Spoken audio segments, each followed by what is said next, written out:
So far in the book of Esther, we have seen God's providence shine like a diamond's brilliance. Like the glorious glare of the different angles of a diamond, so is God's silent sovereignty seen with each turn of events in the kingdom. From the removal of Vashti as queen to the initiative to find a new one with a decree, all of these randomly moving parts are deemed to be divinely hidden plots. Not only is this true with Esther being made queen, but it's also seen when Mordecai discovers a plot to kill the king. Then there is Haman's wicked scheme to annihilate all the Jews. Little does he know that Queen Esther is one too. So out of the many lessons we have learned thus far in Esther, it is apparent how the Lord's providence moves like chess, not checkers. From the king's sleepless night to Haman's gallows being made overnight, both happenings would prove God's timing is always right. You see, no weapon formed against God's people will prosper. This means that with every dark backdrop comes the setting for the diamond of the gospel. This is Esther, silent sovereignty. All right, so the video actually does a pretty good job to review where we've been thus far. But if I was to look at the 9 chapters thus far and put a preface before the 9 chapters, a preface would be in the beginning of a book that would hold the content of scope and subject. Prefaces are much shorter, but it's the author's intention. Before you get into the chapters, he's like, this is what I want you to see. What is the preface of Esther? Well, it's all leading to this one chapter that will introduce us to what is known as the Feast of Purim. Long form for Pur. Purim would be this idea behind the Persian word lot. Why is that significant? Because in chapter 3, it was Haman's casting of the lots, which was an omen, which was a way to tell the fortune or fate of a decision. He cast the lot landed, and it picked a date on the calendar that was 12 months later.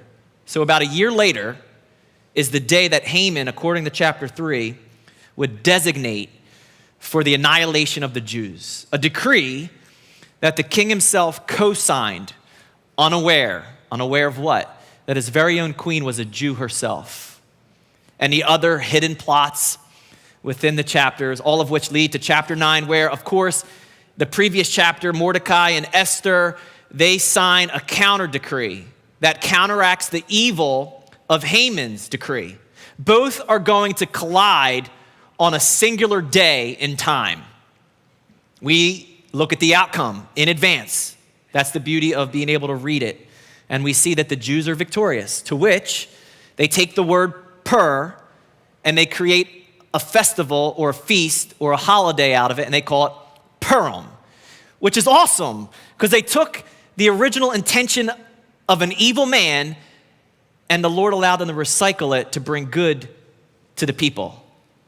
So I want to put that at the forefront of your mind because it's going to come up later, and at least you have a context of what that word or that feast means. Now, Haman is dead.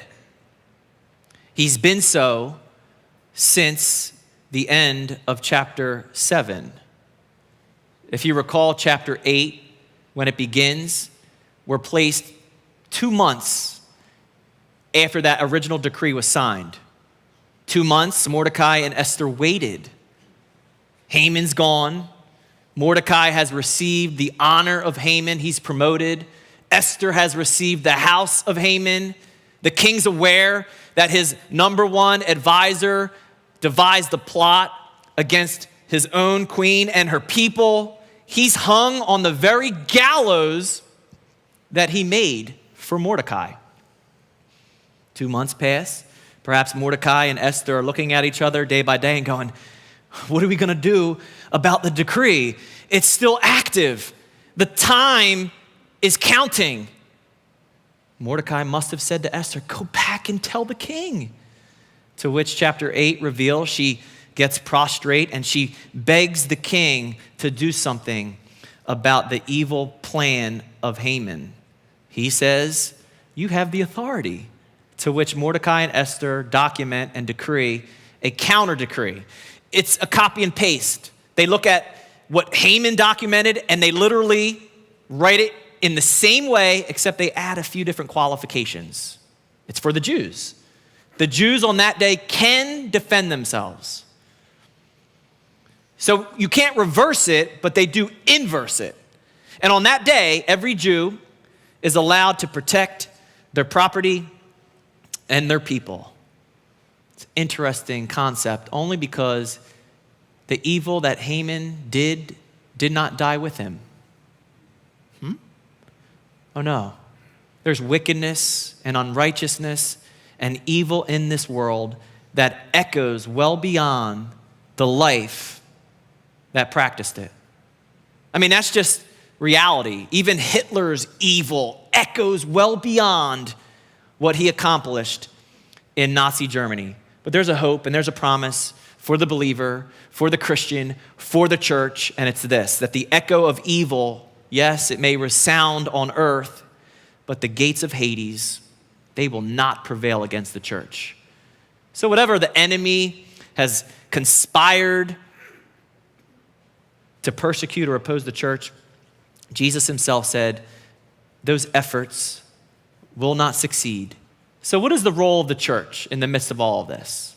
In the midst of evil echoing, even in our own land? I'll tell you, you must carry forth the torch of truth. That's your role and goal.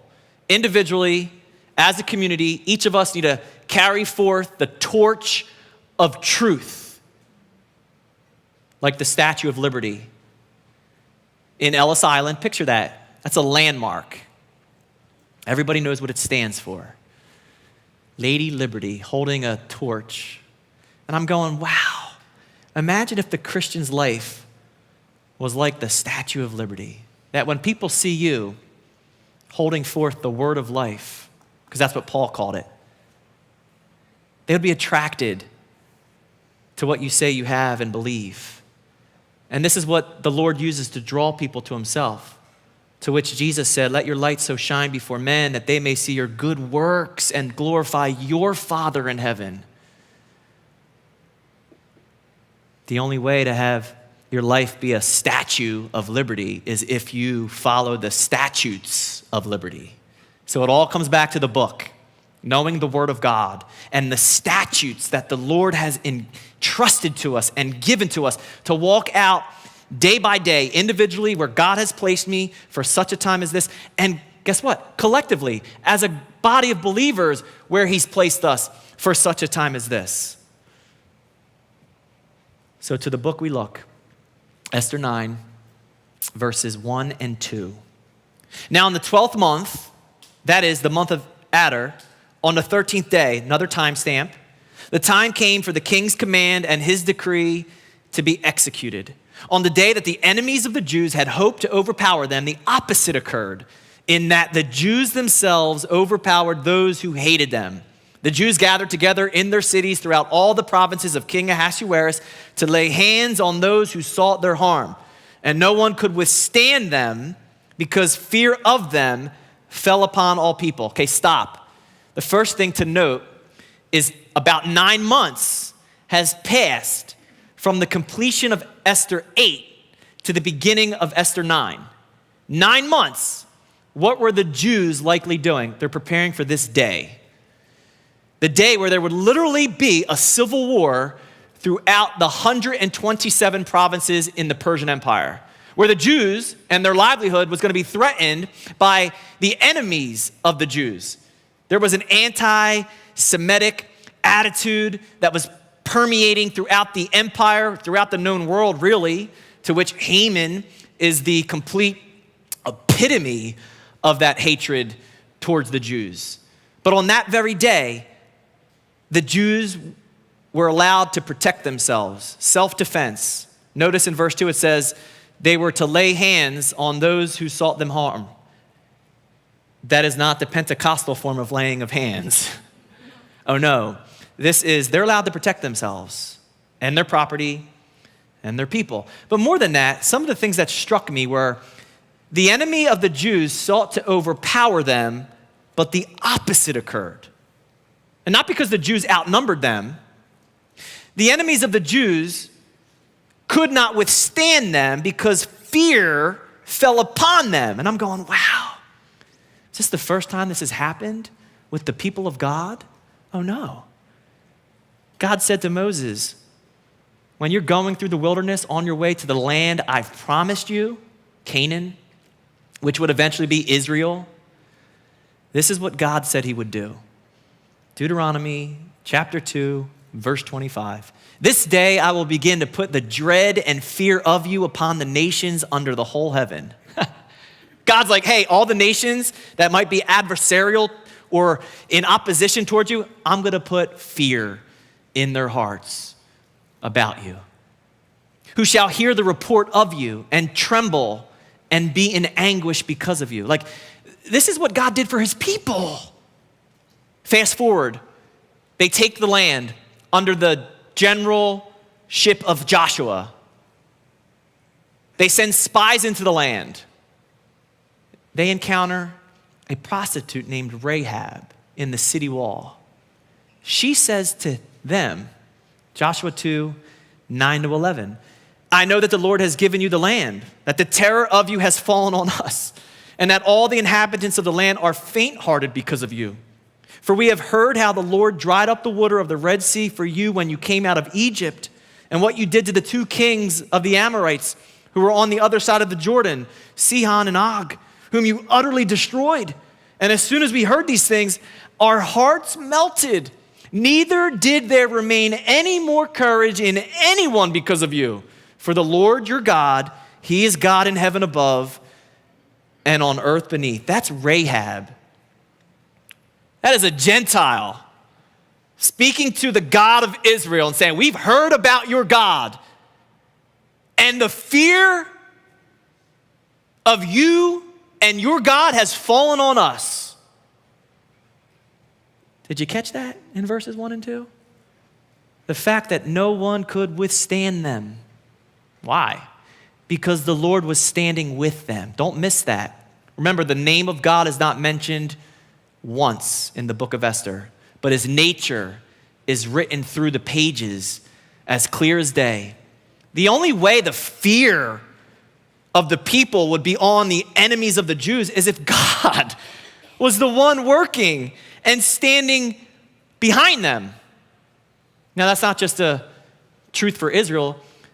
That's a truth for you and I, because you too are Israel, not in the national sense, in the spiritual sense. The meaning of Israel means governed by God, and the church of Jesus Christ and the Christian absolutely is to be governed by God. So what I'm saying in regards to the Jews, I'm saying in regards to you. And Paul would take that exact idea and he would pen it to the Romans chapter 8, verse 31. He would say, if God is for you, you finish it, church. Who can be against you? If God stands with you, what can man do to you? If God's plan for your life, and you realize it, what can the enemy do to thwart it or stop it? He can't. Now, significant here in Esther 9, and even in our present day history with little old Israel. Did you know that the United Nations presently has had more resolutions or sanctions against the tiny nation of Israel than against all member nations combined? In one sampling, that's 200 to 20. 200 against Israel to about 20 to the surrounding countries. By the way, all of which are Arab and hostile towards Israel, which is about the size of yours truly, New Jersey. So there they are, tucked, embedded on a map, surrounded by Arab nations, to name a few, Egypt to the south, Syria to the north, Jordan to the east, Iraq, Iran, Russia to the north.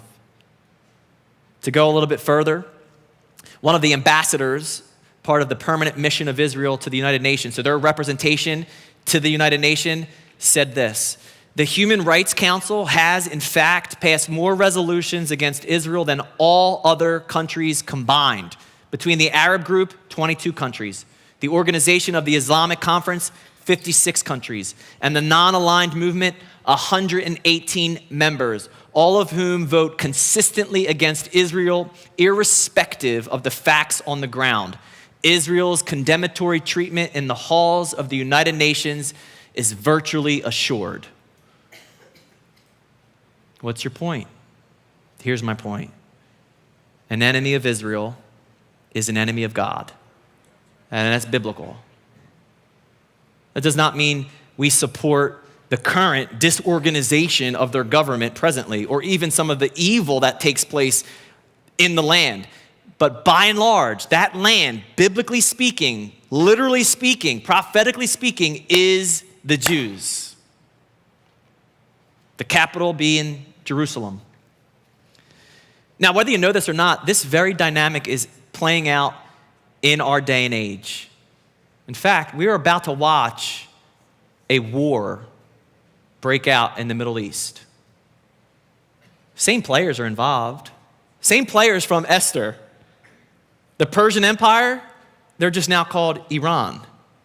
Iran wants to annihilate the Jews.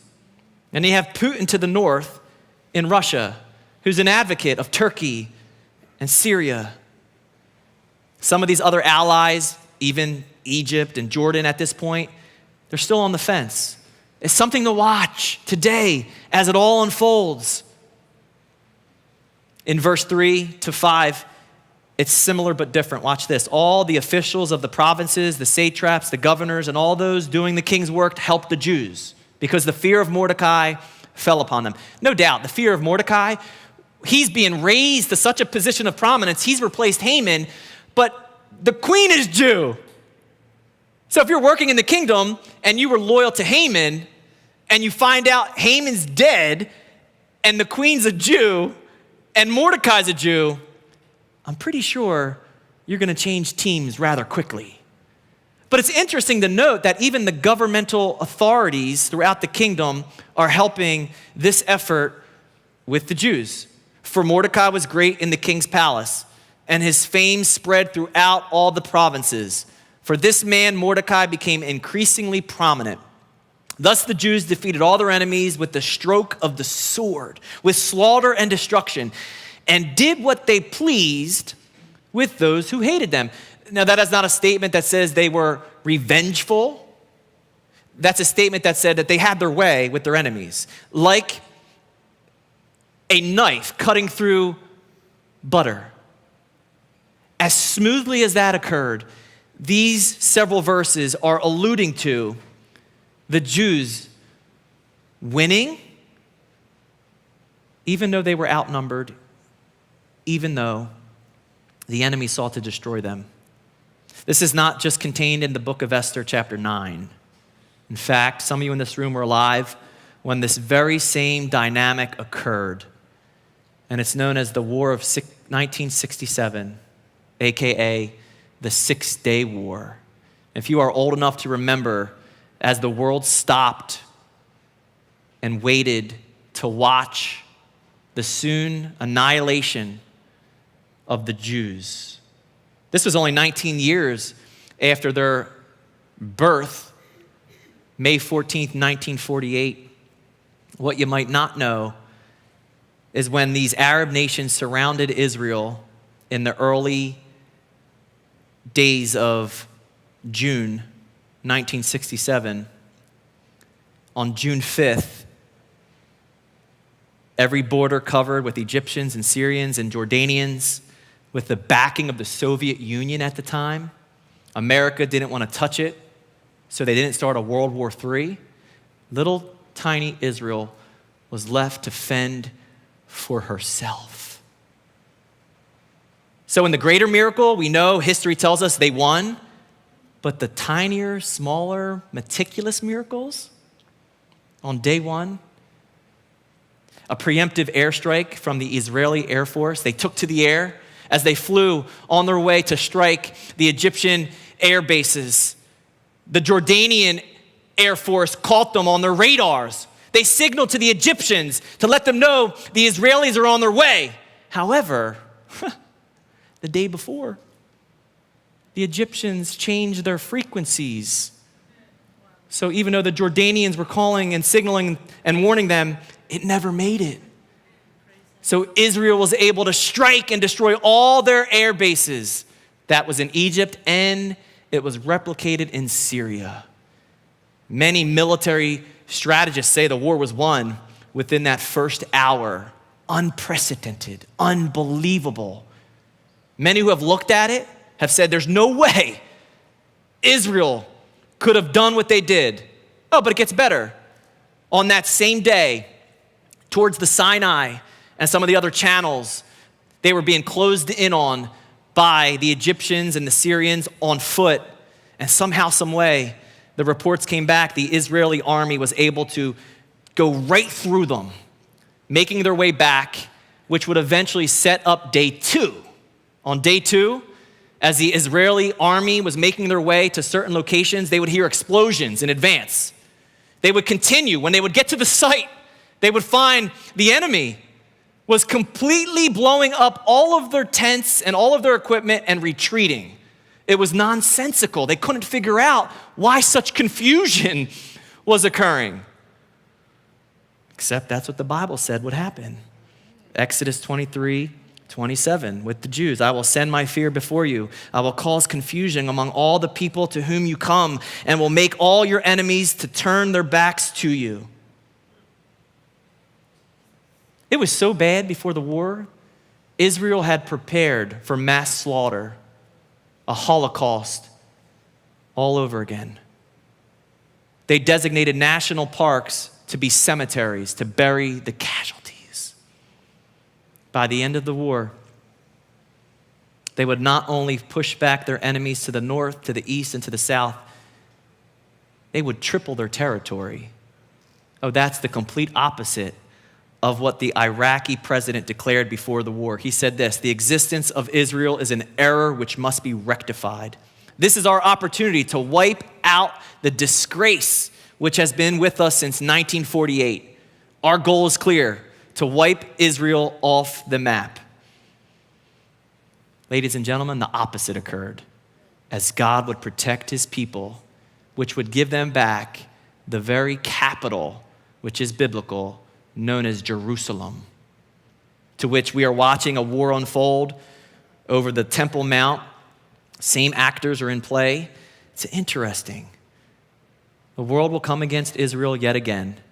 Ezekiel 38, as we are watching it unfold, is in play. Enemies to the north will come down. The same result of the 6-day war. God will fight the battles for his people. Verse 6. And in Shushan, the citadel, the Jews killed and destroyed 500 men. That's the main city, the capital of Persia. Verse 7. Also, Parshandatha, Dalphon, Aspatha, Puratha. I don't know how to pronounce any of these names. Adalia, Aridatha, Parmashta, Arisa, Aradai, and Vaesta. That might be a little bit of Spanish up in there. The 10 sons, who are these guys? The 10 sons of Haman, the son of Hammedatha, the enemy of the Jews they killed, but they did not lay a hand on the plunder. Okay, put that one line, they did not lay a hand on their plunder, in the back of your mind. These 10 sons of Haman are named specifically. And if you have access to the Hebrew manuscript, it's done in a very unique way. They actually break Hebrew syntax, which is a way of writing. You read it from the left to the right, and they go out of their way to list these 10 names, almost like a hit list. It's like they put it aside, like these guys. But also, it's shaped in a weird way. It almost looks like a gallows. But also, each of their names in Persian has the word self in it. So when Haman's naming his 10 sons, he adds the word self. So some of their names mean like self-assurance, self-righteousness, self-curious. Like, it's just interesting that Haman, the legacy he left within his children was one of evil and selfishness. And we know in our own selves, in our own lives, our own sinfulness, it needs to be crucified. It needs to be dealt with. It needs to be killed. But there's some more significance to these names. Who are they? The sons of Haman, the son of Hammedatha. Remember, the Agagite. In other words, they were Amalekites. In Exodus chapter 17, verse 14, in Deuteronomy chapter 25, verses 17 to 19, God himself says, I will make war with the Amalekites from generation to generation until they are utterly destroyed. And then in 1 Samuel chapter 15, we were introduced to King Saul, the first king of Israel. He had an assignment that came down from the prophet on behalf of God. Destroy the Amalekites. Take none of the plunder. What does King Saul do? Bible students, he takes the plunder and he does not kill the king, King Agag. Many Bible scholars believe it was during that time period where King Agag either fathered an illegitimate child who would eventually have his blood, or there were other Amalekites or Agagites that got away. Either or, King Saul's disobedience would eventually yield a plague upon the people for years to come. So put this together. This is how amazing the Bible is. It's so fascinating. You got Saul, the son of Kish, from the tribe of Benjamin, failing at the task God assigned him, only for it to be completed by Mordecai, the son of Kish, the tribe of Benjamin. It's like God is saying, if you didn't do it, I'm going to have somebody else complete the task. But there's more significance to this. Haman, as we know it, is a type of Antichrist. In the Bible, there are certain individuals that are types of. It's biblical typology. It's really awesome when you begin to put these things together. The ark, for example, the ark with Noah is a type of salvation, like Christ and his life becoming an ark. Does that make sense? So you got Haman, who is a type of Antichrist. He's going to be anti-Jew or anti-God. He has 10 sons. So when you fast forward and you look at the scene or the landscape of the world when the actual Antichrist, the fulfillment of Haman and Hitler and every other evil ruler embodied in one, known as the Antichrist. You know how he rises to power? It says through 10 kings. Once again, the Bible is cluing us in. These insignificant names, 10 sons of Haman, eventually 10 kings will yield over their authority and their power for the Antichrist to rise and rule the world.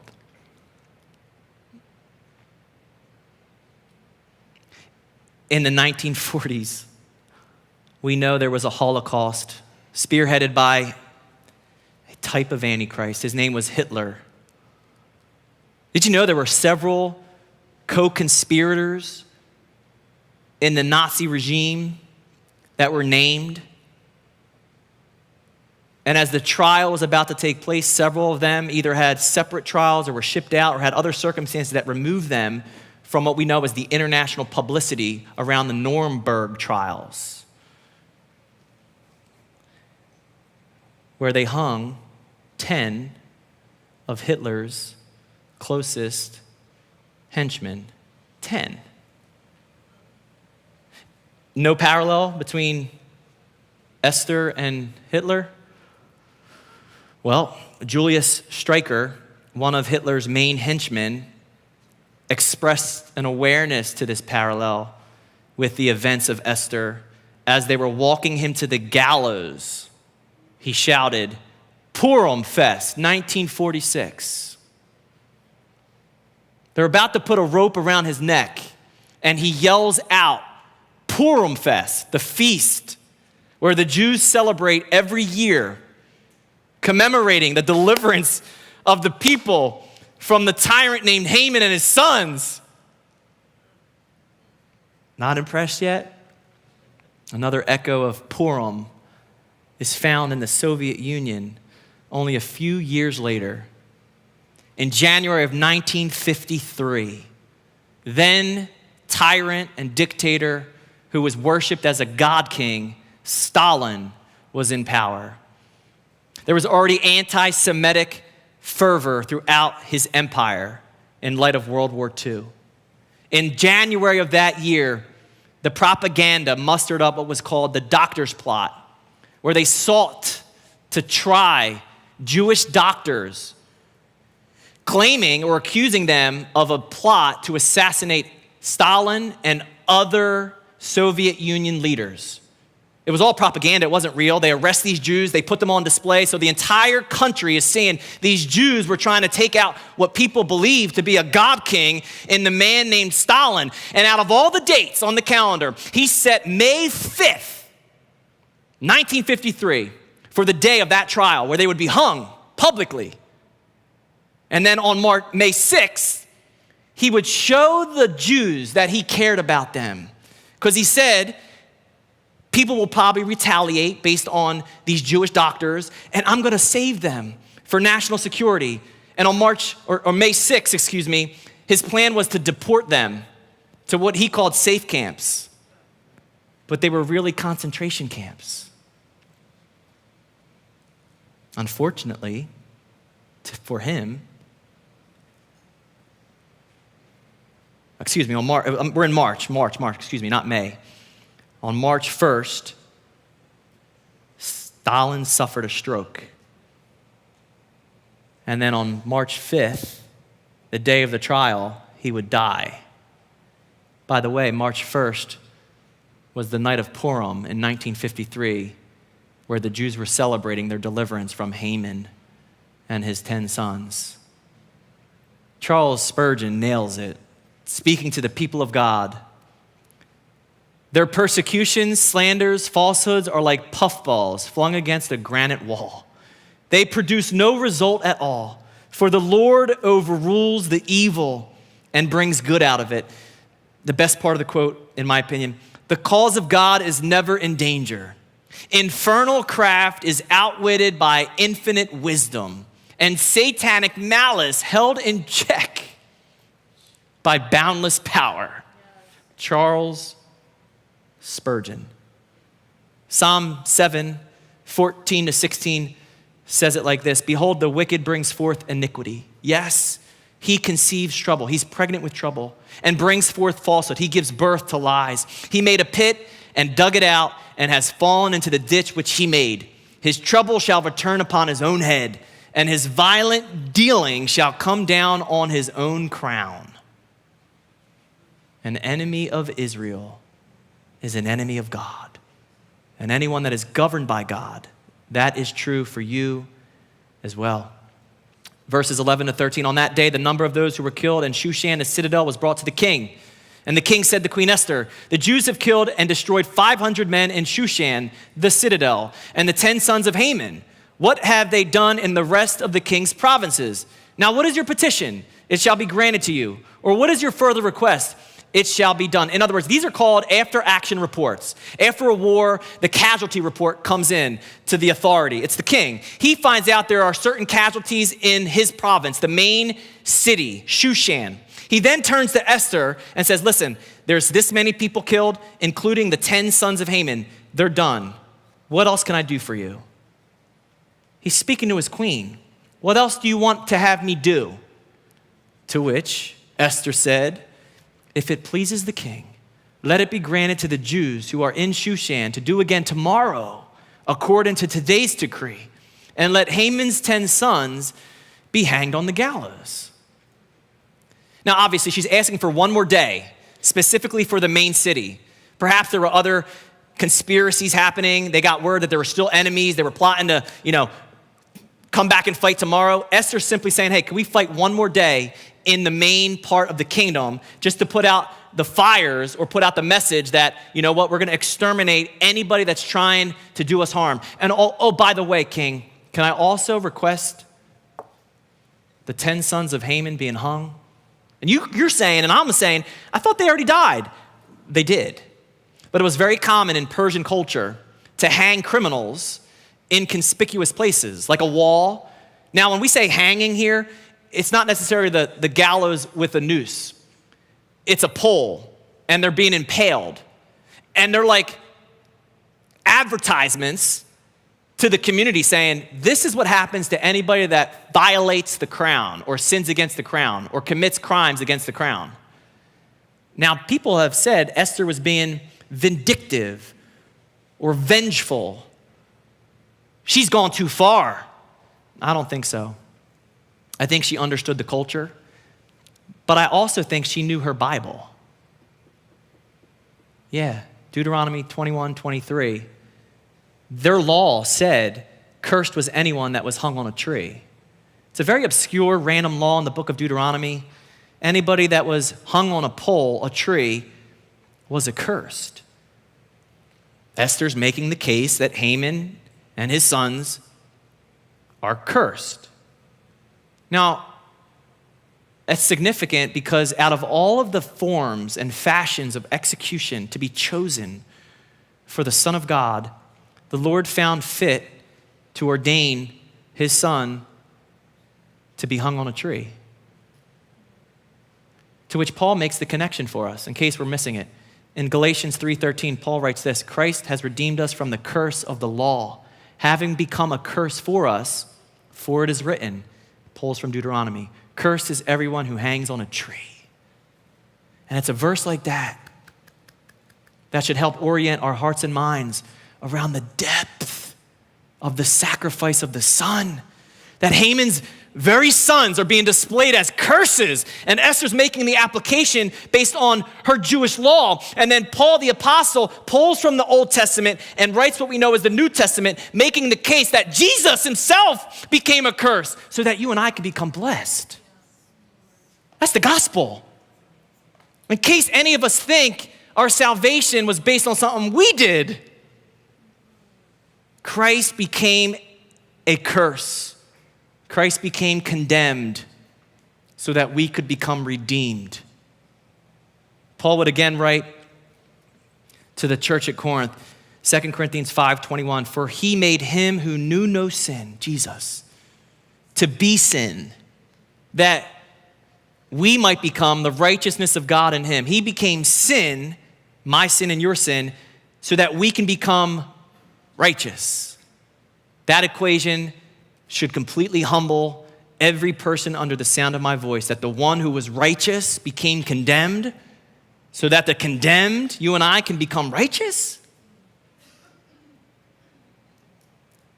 Like there it is, embedded, hidden, if you will, in the book of Esther, chapter 9, about Haman's sons being hung on a tree. And the Lord's like, yeah, even that should bring you into complete awe and wonder about what I did for you. Verses 14-16, so the king commanded this to be done. Okay, Esther, I'll do it. The decree was issued in Shushan, and they hanged Haman's 10 sons. And the Jews who were in Shushan gathered together again on the 14th day of the month of Adar and killed 300 men at Shushan. So the fighting continues the following day.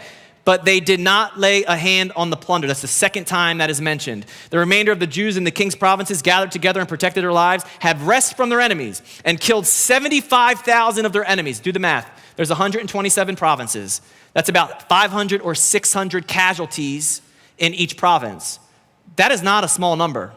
This is a civil war between the Jews and maybe even their allies, and obviously those that were anti-Semitic and haters of the people of God. And yet, the result, 75,000 of their enemies. But they did not lay a hand on the plunder. Second time in the span of 2 verses. This was on the 13th day of the month of Adar. On the 14th of the month, they rested and made a day of feasting and gladness. Now it's like an overview. What's happening? But the Jews who were at Shushan assembled together on the 13th day, as well as on the 14th, and on the 15th of the month, they rested and made it a day of feasting and gladness. We just got like a summary overview of what was happening. One day in the community at large, all the fighting. The next day they rested. Only in the main city, in Shushan, did they fight 2 days in a row.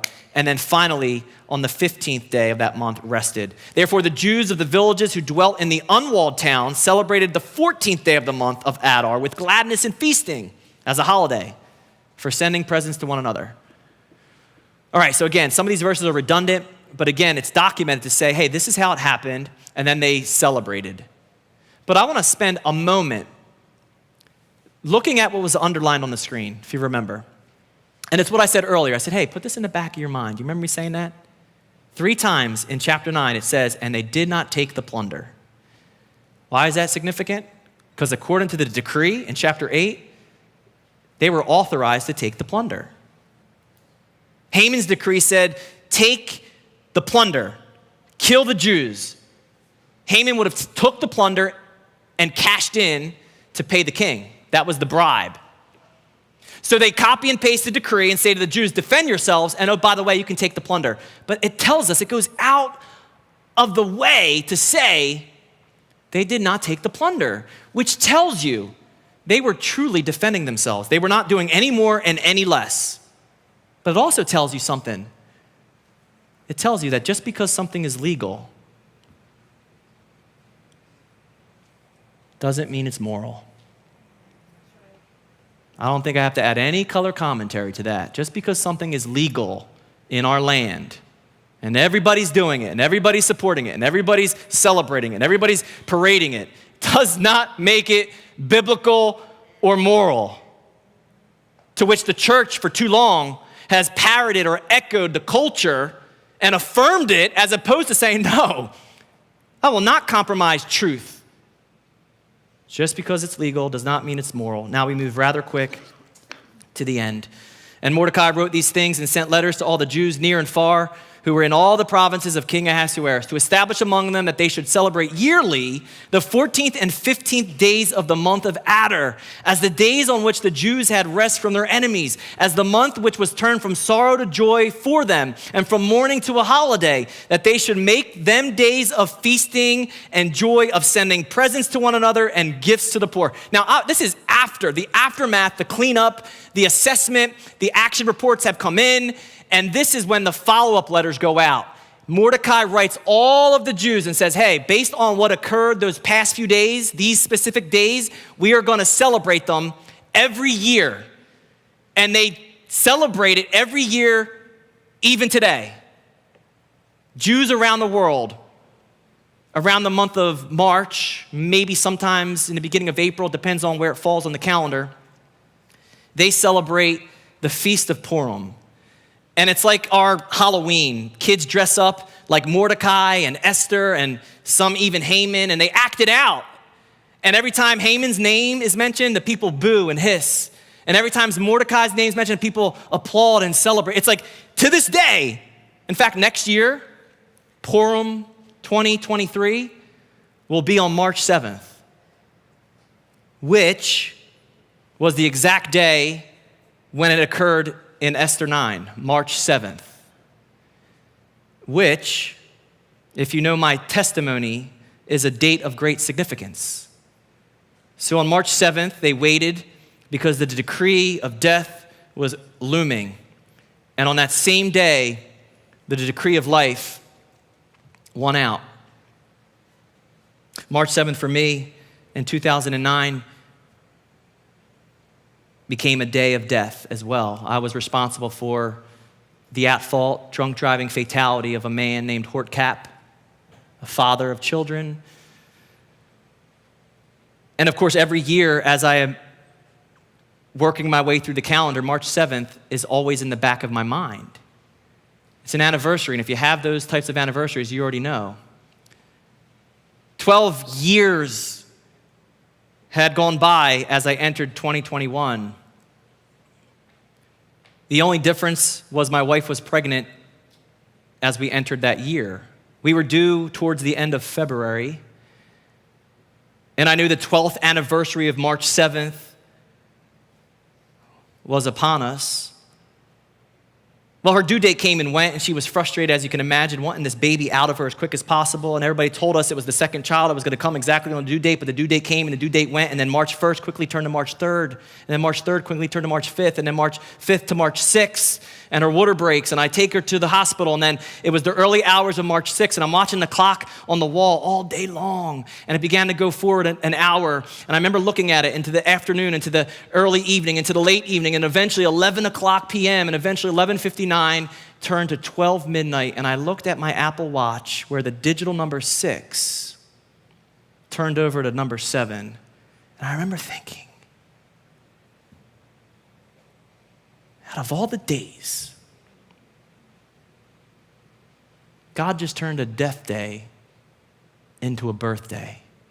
And it was on March 7th where we gave birth to my son, Ezekiel.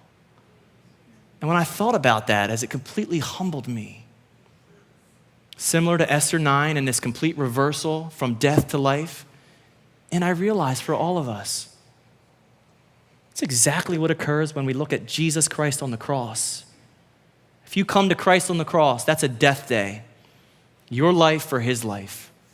And if you believe what he accomplished on that cross, that death day becomes a birthday. You become born again.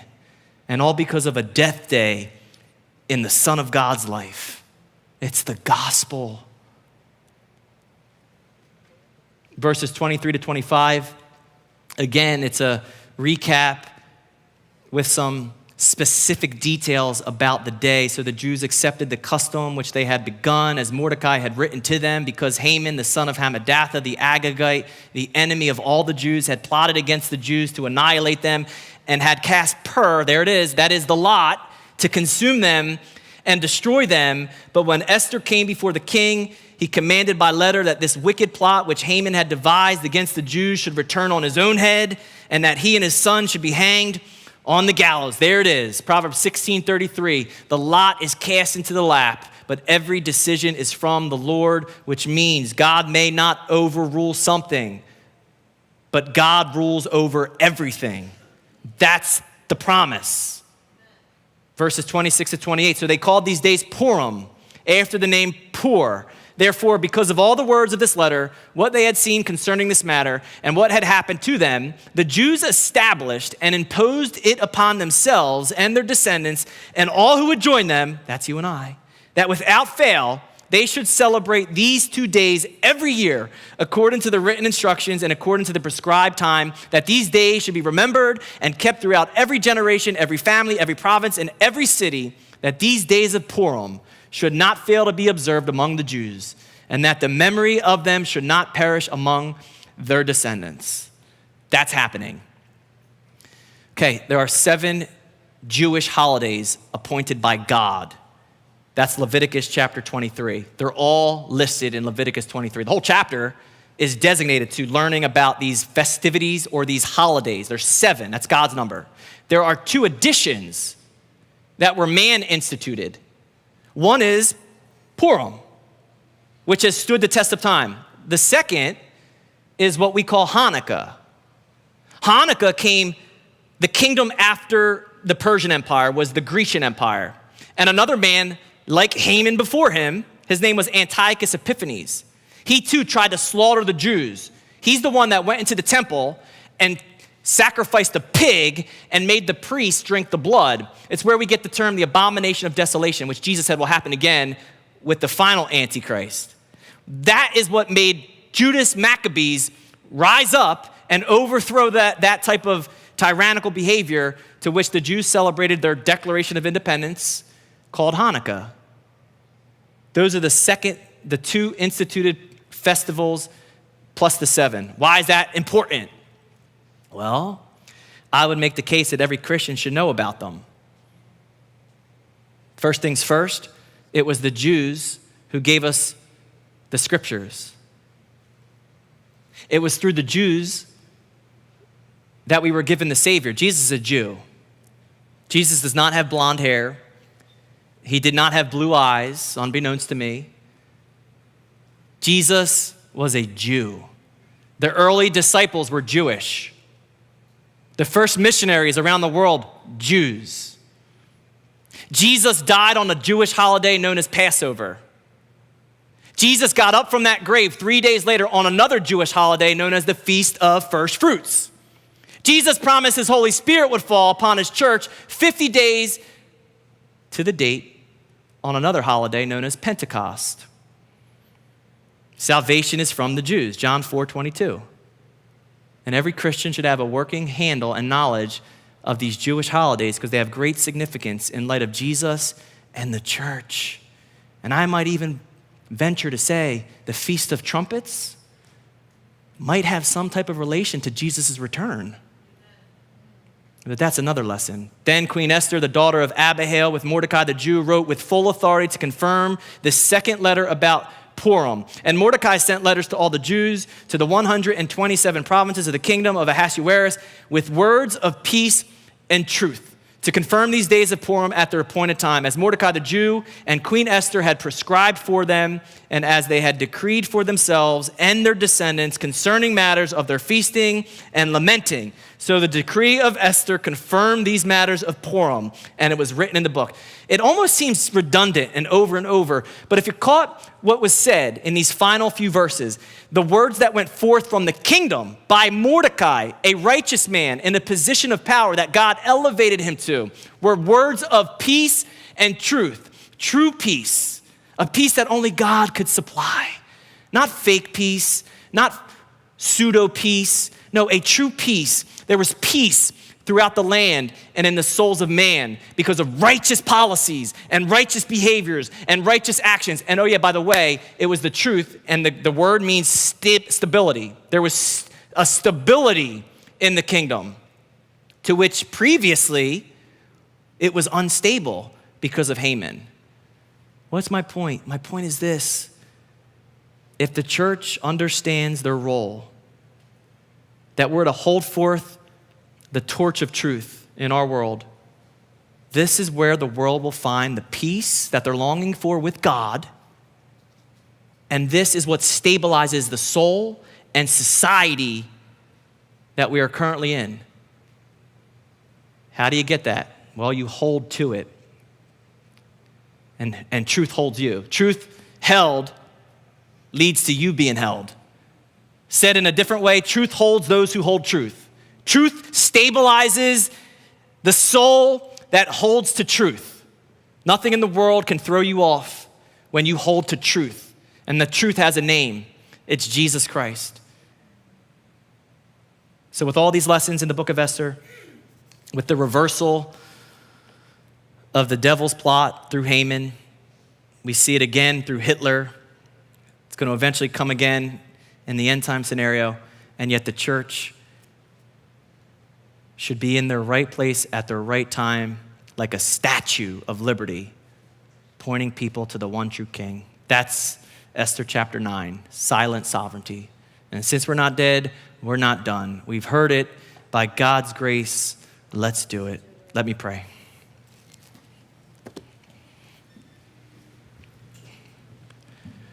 So Lord, in heaven, we submit the needs of our hearts to you. We confess the name above all names, Jesus, as a way to bring peace to our own souls, but also to bring stability. You are the only constant. You are a providential God. You are perfect in all your ways. The way we learn how you've recycled all of the plots of the enemy and the evil, and yet even the cross exclaims, the devil's best attempt is the greatest backfire. That death led to life, and then you became a curse so that we can become blessed. I pray your people would recognize and realize that. It begins with us first. So to that end, we praise. And in that name we pray, the name of Jesus. Amen.